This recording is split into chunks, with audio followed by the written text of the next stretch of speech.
Vam fer un parell de semifinals fa 3 setmanes, durant 2 caps de setmana, 4 grups per semifinal, en vam seleccionar 2 a cada semifinal i avui és la final on a veure qui guanya.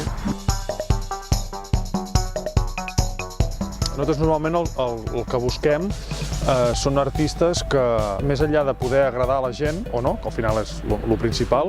és que tinguin qualitat amb les seves lletres, evidentment que siguin bons músics, però al final de tot són les cançons.